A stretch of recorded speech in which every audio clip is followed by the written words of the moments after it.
Hey you guys, what's up? Your girl G here. Long time no see. Missed you guys. I am back to talk about Put a Ring on It. We had a reunion.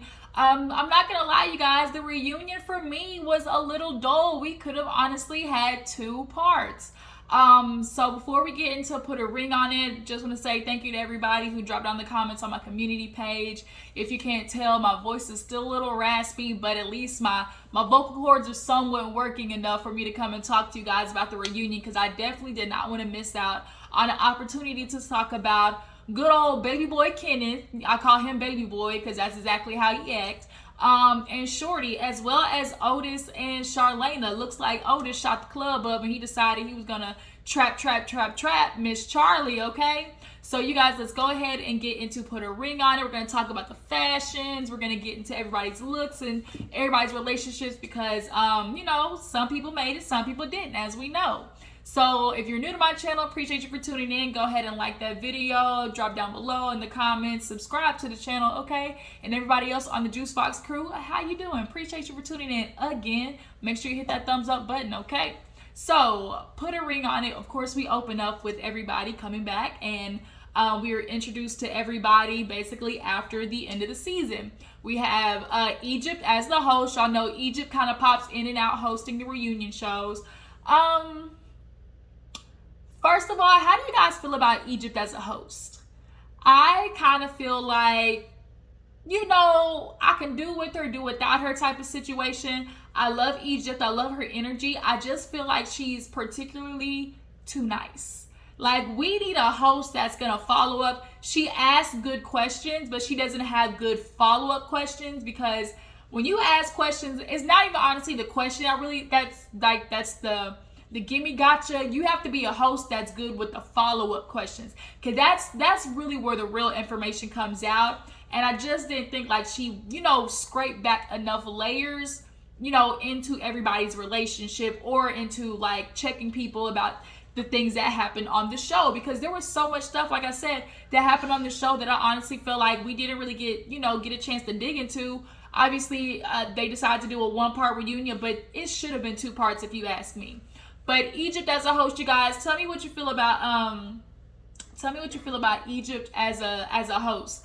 I like the hair, I like the makeup, the dress. You know, could have done something different. So then we have Dr. Nicole come out. Dr. Nicole's hair was bomb, fly, makeup was good, so much better than actually on the show. So whoever did her, you know, styling and stuff like that was absolutely great. Since we're talking about looks, let's go ahead and get into looks. So we'll just work from, this piece of hair is bothering me. I don't know what it's doing, but it needs to cooperate. So let's start from left to right, or right to left, however I saw it. Let's just start with Shorty on the end of the couch. Shorty, girl, you are a good 98 pounds soaking wet. That dress swallowed her. It was so big. It was like down on the floor. I don't know what made her decide to do that, but the color was okay. I wasn't mad at the color. I just felt like the dress was just too much. Like, the girl's literally all but 5'1", 5'2", if that, 4'9", honestly, and like barely 100 pounds. So to wear something that big, it just swallowed her. The makeup looks really good, definitely better than on the show. And the hair, for the hair, I wasn't mad at it. You know, it definitely was, you know, modern, you know, with the blunt bangs, you know, and like I didn't mind the hair. The hair definitely, like, from the neck up, everything was good with Shorty, but the dress just, like, to me, just kaput everything. Moving on, Fonzo. You know, Fonzo got the swag, you know, got the beaded, sparkly, you know, blazer and everything. It was black, you know, I wasn't mad at Fonzo. Then, of course, we have Shay. Now, we know Shay can dress. Shay's makeup and hair has been on point literally all season. All season, this girl has been done up. Now to get to the reunion and to see she had this beautiful, just blood red, candy apple red, just like, it was just so beautiful. Like, Shay's dress was gorgeous. She had like, it kind of had like this little sleeve situation. makeup on point, you know, teeth, courtesy, you know, courtesy of Heavenly Smiles. I don't know, but I'm just saying, that's who we know who do teeth. So, you know, she definitely got of course, got a bag and fix my teeth is what everybody does. Ooh, sorry, y'all. Y'all know, like I said, my throat, I'm trying to get to cooperate today. So I can at least talk about put a ring on it. And then I'll be quiet again to be able to talk about Love and Marriage Huntsville and everything later. But nonetheless, Shay, gorgeous makeup, everything, just loved it. The dress, even though it was big, it worked on her because it was like ruffled and everything. It was just gorgeous. We moved to Charlana. Charlana, the color was gorgeous. The dress to me was definitely like a good reunion dress. She lost me on the hair. The hair was just not it. Like the ponytail, I didn't know if she was trying to go for like a high ponytail because it was low-key like in the middle of the back of her head. So like it just was a miss with the hair. But the dress to me was gorgeous. The pastel color, it fit her baby bump gorgeously. Yeah, I wasn't mad at it. Otis, man, forget Otis. Otis, ain't nobody coming to see you. Otis is basically what that girl say. What the girl he went on a date with? What's the girl's name? Marlon? Y'all know the girl I'm talking about. Nonetheless, Otis, trash. He's just a trash ass man. He's trash.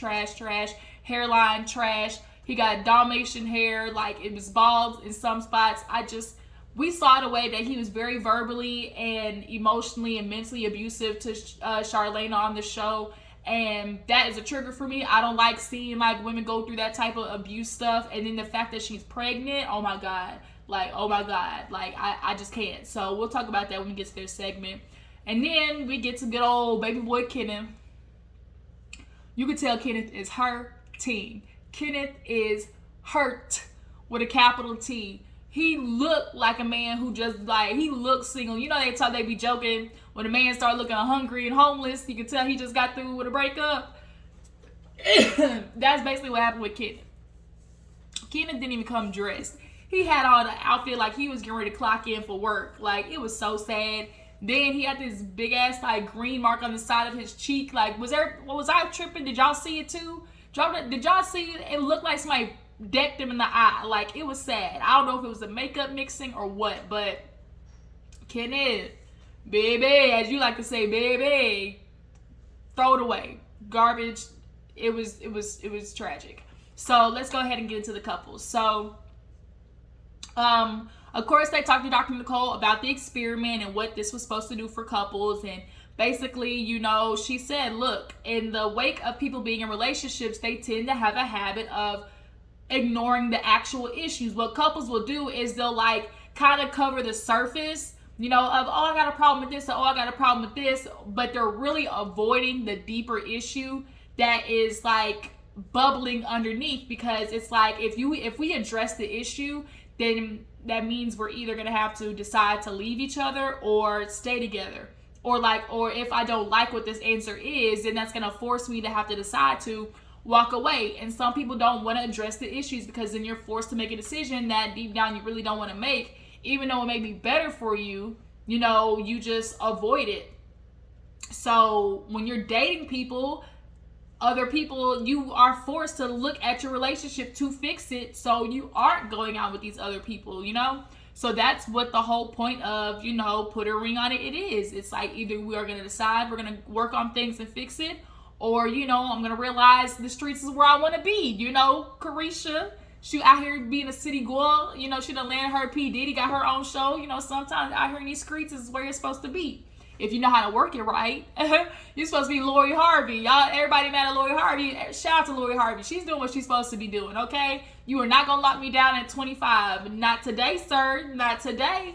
Shout out to Lori Future Harvey. Lori Future Harvey is sensational. So yeah, everybody has to address their issues. So we get to Shay and Fonzo. They're the first couple.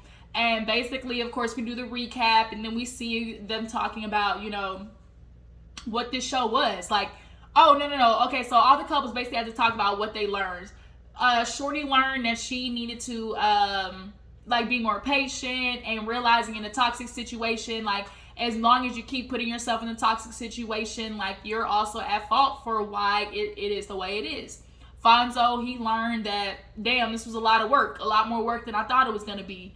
And Shay, you know, she realized like you can't control people as much as you want to. Like she was saying, she's like, if you just do it like this, you know, it'll work. And it's like, you don't have control. Like, no matter what you do, you cannot control how somebody reacts to something, how somebody does something for you, how like you can't. Everybody has free will, you know. It ain't no I got mind control of the Debo type stuff. Then we get to Otis, and Otis, Egypt particularly asked him, was there anything, you know, Dr. Nicole, made you realize? And he basically realized, well, you know, I just had to think on things and realize, you know, just because her reality was different than my reality, you know, I have to understand, like, if she has a problem with something, then we have a problem with something. And I was like, oh, you practice that in the mirror, Otis. That's so cute, you know. So cute, you know what to say now. Even though Nicole was like, oh, you know, that's it. It's just kind of like, Otis, I don't believe you. I don't believe a motherfucking word that comes out of Otis's mouth, period. So yeah, first couple is Shay and Fonzo. So they basically addressed what brought them on the show, and it was the fact that Fonzo kind of felt like sorry, y'all. Fonzo kind of felt like, oh, you know, our only issue was the fact that, you know, we couldn't blend the families and stuff like that.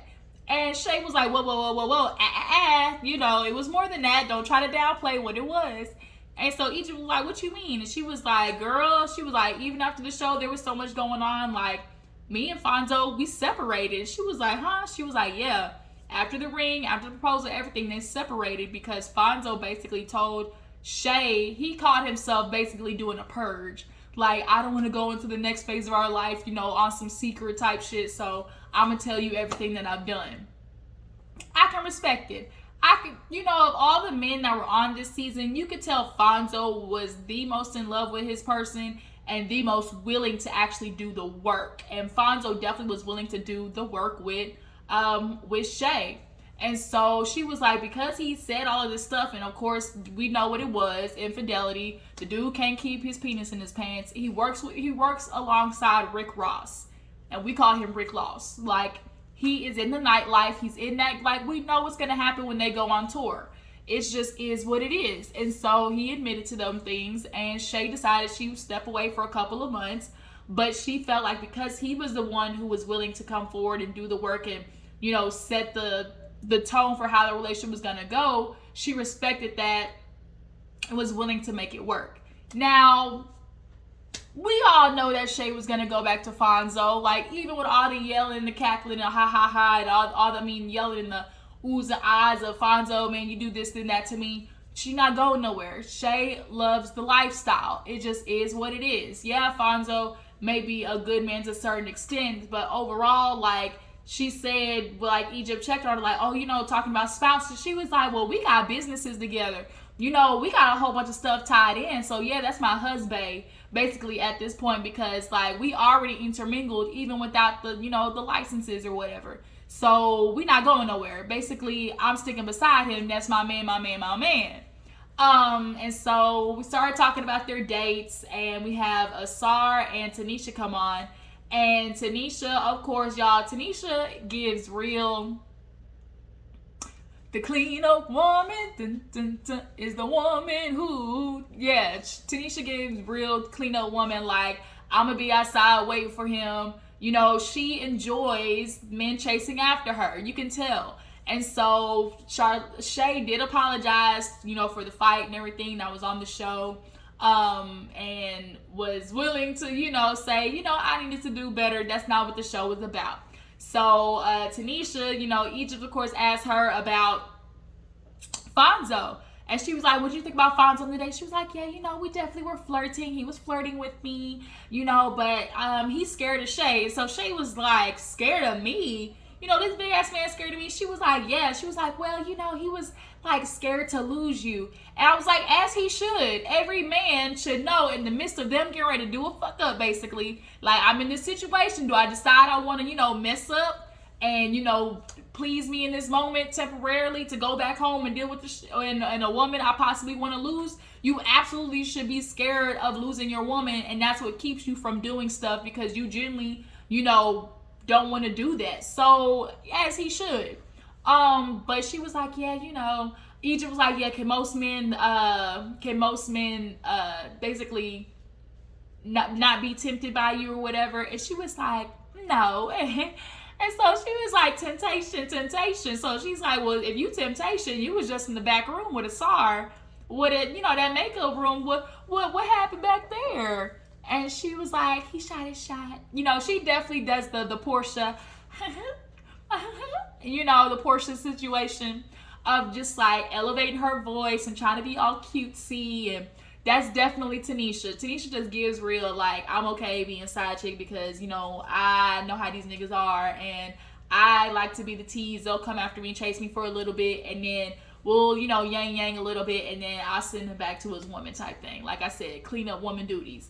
But Asar, he shot his shot, and y'all, to me, Asar, he fine. Like, Asar was super cute. He's super chill, and super chill energy like that is definitely the vibe when you want to think about, BDE, because BDE speaks for itself. It doesn't have to be, spoke upon you. It's not on you, it's in you type situation. It ain't no fugaziness. And definitely Tanisha and Asar definitely let me knocking down boots, is what I'm saying. Just want to be a fly on that wall. Between Tanisha and Asar, like, now look at y'all, drop down in the comments. Now look, drop down in the comments and let me know, Tanisha and Asar, a fly on the wall? Are you thinking what I'm thinking? Like, Asar, hello Asar, look like you be dropping that.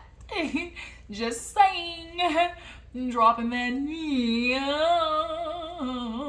Anyways, let me stop. But yeah, so Asar, he basically gonna take her on a date after this show. There was a cute little yang. But overall, Fonzo and Shay, they're back together, working on things. She's good with the baby, with the mama. They actually are still in communication. When asked about the baby mama, Fonzo was like, yeah, we good. But that little high pitch, oh, yeah, we good, lets me know they not good. And the baby mama said something after the show about basically how Fonzo is, and she know who that nigga is and everything like that. Shay, that's your problem now, basically is what she gave her. Shay, you know what type of man he is. That's your problem now, boo-boo. Like, that's what it was giving. So we move on to, what was the second couple? Charlana and Otis. So we get to Charlana and Otis, and of course, ding dong, baby. She pregnant. She's 7 months pregnant, so everybody trying to do the math, and the math is math, and then y'all, inseminated during the show, or found out she was pregnant during the middle/end of the show. So essentially, they basically knew they were staying together. Otis is like, when asked, oh, is the baby the reason y'all stayed together?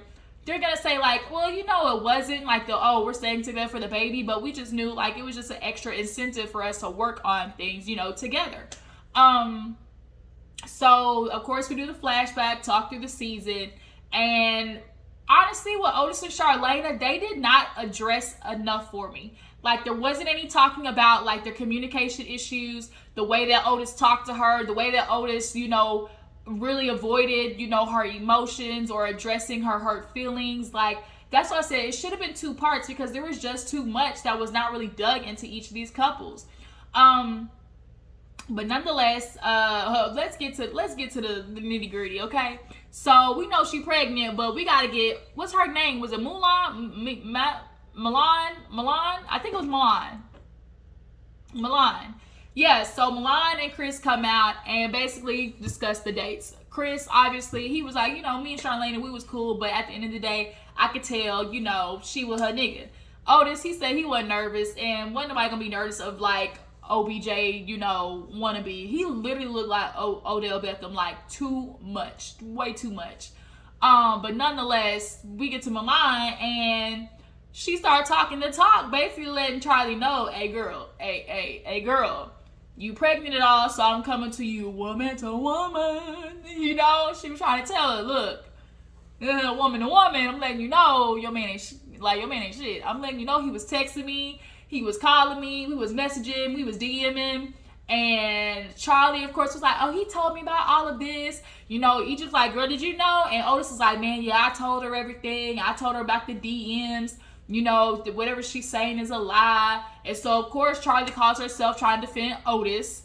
Basically with the, oh, girl, he told me about y'all's date. You was dry. You was boring. You wasn't funny. And I'm like, Charlie, of course he's going to tell you that stuff. No nigga's going to tell you he had a good date. Like, he gains, like, who has more to gain about lying in this situation? So, of course, Otis is lying to you. So, Milan was like, oh, really? She was like, kind of seemed like he was more into me than I was into him because, girl, I'm letting you know, after the date, I got home and he already DM'd me. And so she was like, yeah, he showed me everything. Oh, she's like, oh, everything? She was like, oh, she's like, yeah, those messages, girl, they were real dry. So she was like, well, the ones I got ain't dry. So she's like, can I read them, Egypt? Girl, she started reading them, talking about, oh, there were text messages talking about, oh, girl, you know, it was so bad that the cameras were there. You know, I wish I could have kissed your big, beautiful lips. You know, girl, you the type of woman I would massage with 90s R&B music. And when he said that stuff, I was like, I wonder if he used those same lines on Charlana. Because he definitely looked like the type of dude to try to recycle, you know, lines to women. Because Otis is dry. He's dry as fuck, honestly.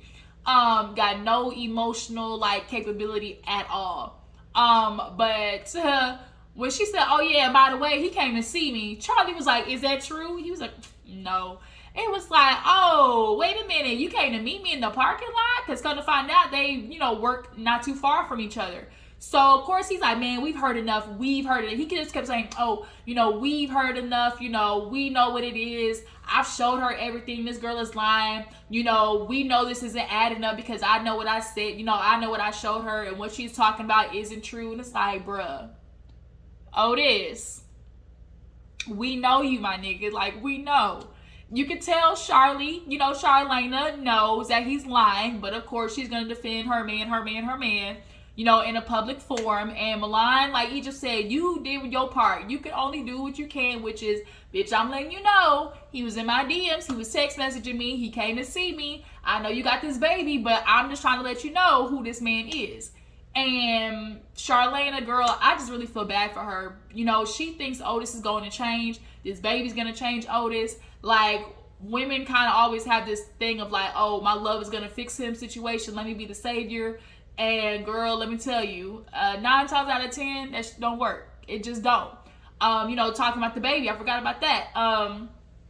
Milan was like, ain't nobody checking for you, Otis. Like, how you cannot, I know he heard that shit all his life. Ain't nobody coming to see you, Otis. Like, what nobody checking for you, bruh?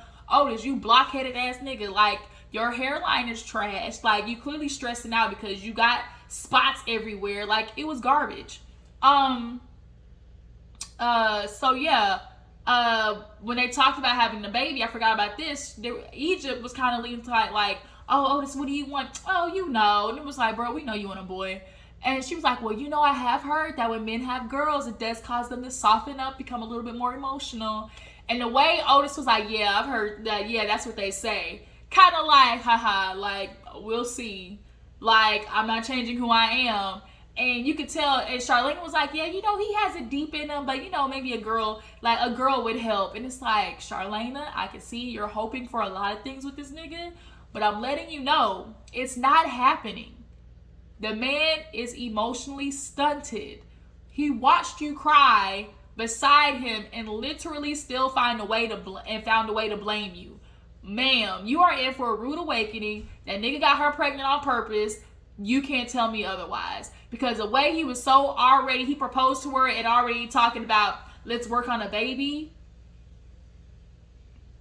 I think he was ready to hurry up and work on a baby because he knew when she saw that Milan shit back, like, she was going to be looking at him sideways.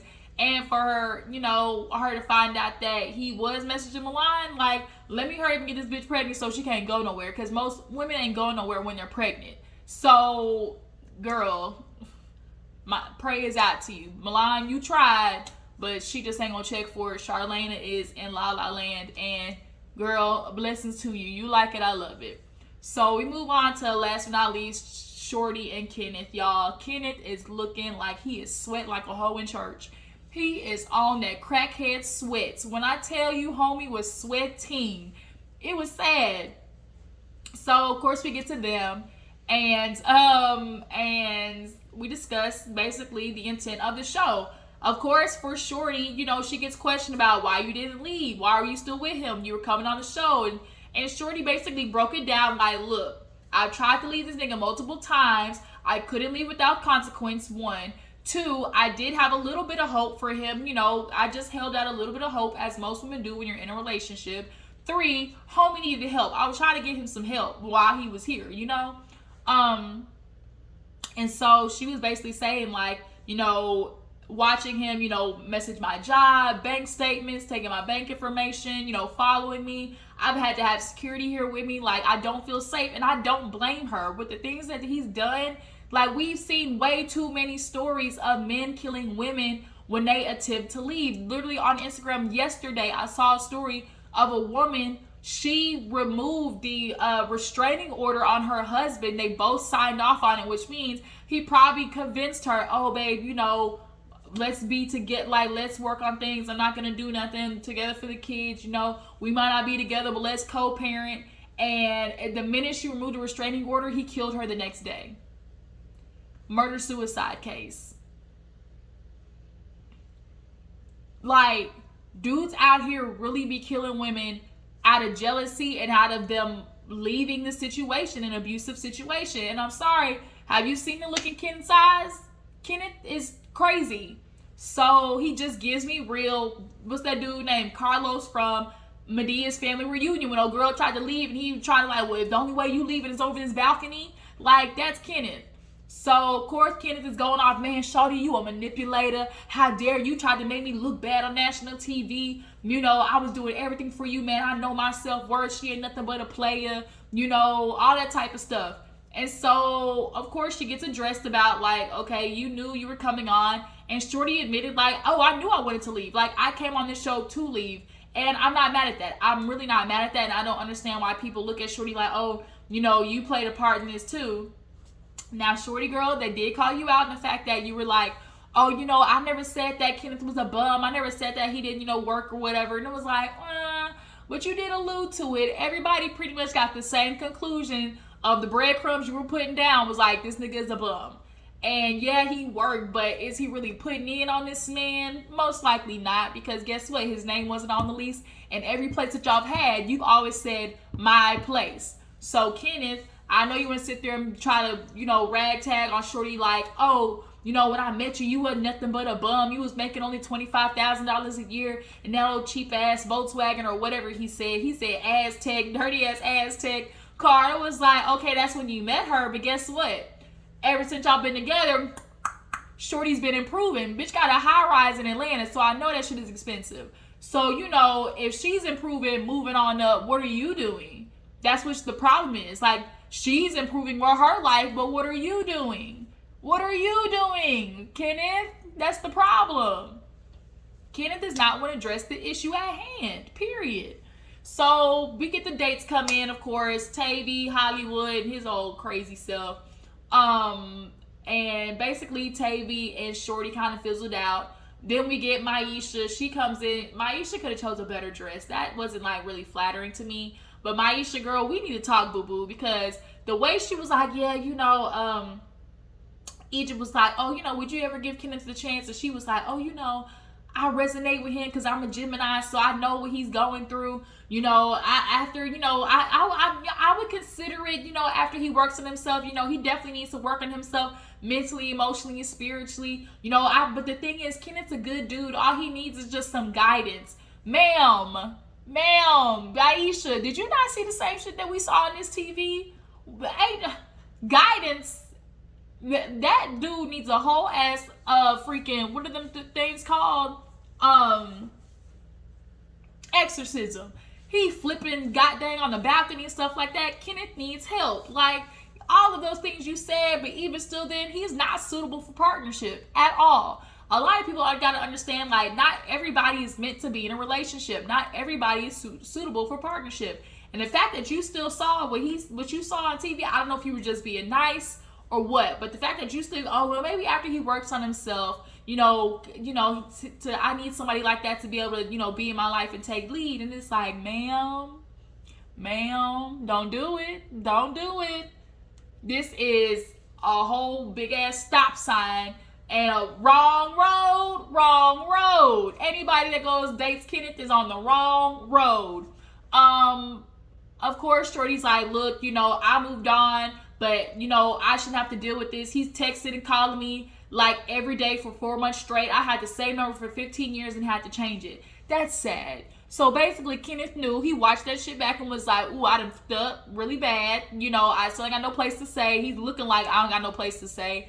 He's sweating. Like I said, looked like he got decked in the face. I wonder where he's living. He's probably living back home and, with his brother because, bruh, like, Kenneth is struggling.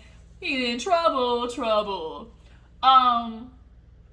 But yeah, I just really hate that everybody was like ragging on Shorty like she was like more the issue in the relationship. And yes, she kept taking it back. And as Kenneth said, man, she was manipulative. She tried to bring me on the show, talking about we gonna be together, all this type of stuff. And like she played me.